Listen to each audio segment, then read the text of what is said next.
এভাবে থোড় রান্না করলে থোড়টা খেতে অনেক সুস্বাদু হয়। তার জন্য এক বাটি সরু করে কুচানো থোড় নিয়েছি, দুটো পেঁয়াজ কুচিয়ে নিয়েছি, কয়েকটা কাঁচা লঙ্কা চিড়ে রেখেছি, কিছুটা রসুন থেঁতো করে নিয়েছি, একটা শুকনো লঙ্কা ভেঙে রেখেছি, কিছুটা ছোট চিংড়ি পরিষ্কার করে লবণ হলুদ মাখিয়ে রেখেছি। একটা ফ্রাই প্যান গরম করে পরিমাণ মতো সরিষার তেল দিয়ে দিচ্ছি। তেলটা গরম হয়ে গেছে, 1 চামচের মতো পাঁচফোড়ন দিয়ে দিয়েছি। এবার শুকনো লঙ্কাটা দিয়ে দিলাম। শুকনো লঙ্কা আর পাঁচফোড়নটা একটু নেড়ে চেড়ে সুগন্ধ বার হলে রসুন থেঁতোটা দিয়ে দিচ্ছি। রসুন থেঁতোটা একটু লাল লাল করে ভেজে নেব। রসুন আর শুকনো লঙ্কার সুগন্ধ বার হলে পেঁয়াজ কুচিটা দিয়ে দিচ্ছি।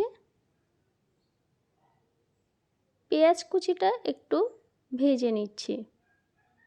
এবার লবণ হলুদ মাখানো চিংড়িটাও দিয়ে দিলাম। চিংড়ির সঙ্গে পেঁয়াজটা আরও কিছুক্ষণ ভেজে নেব।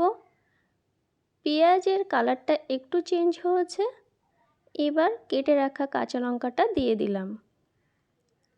সমস্ত উপকরণ আরও 1 মিনিট মিশিয়ে নিলাম। এবার থোড়টা দিয়ে দিলাম।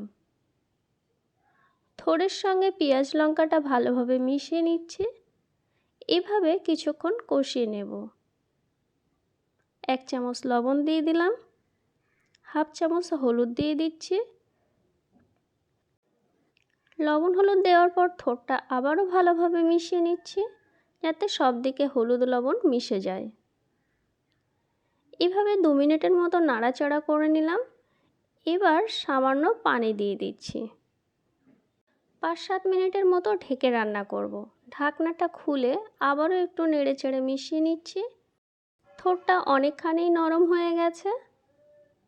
গ্যাসের ফ্লেমটা বাড়িয়ে দিয়ে আরও কিছুক্ষণ নাড়াচাড়া করে নিচ্ছি।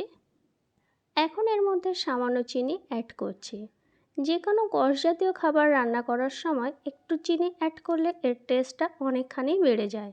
চিনি দেওয়ার পর একটু ঢেকে রেখেছিলাম। ঢাকনা খুলে হাফ চামচ জিরে গুঁড়ো ছড়িয়ে দিচ্ছি। সব দিকটা ভালোভাবে মিশিয়ে নিচ্ছি। এখন এটা নামিয়ে গরম ভাতে খাওয়ার জন্য গরম গরম সার্ভ করব।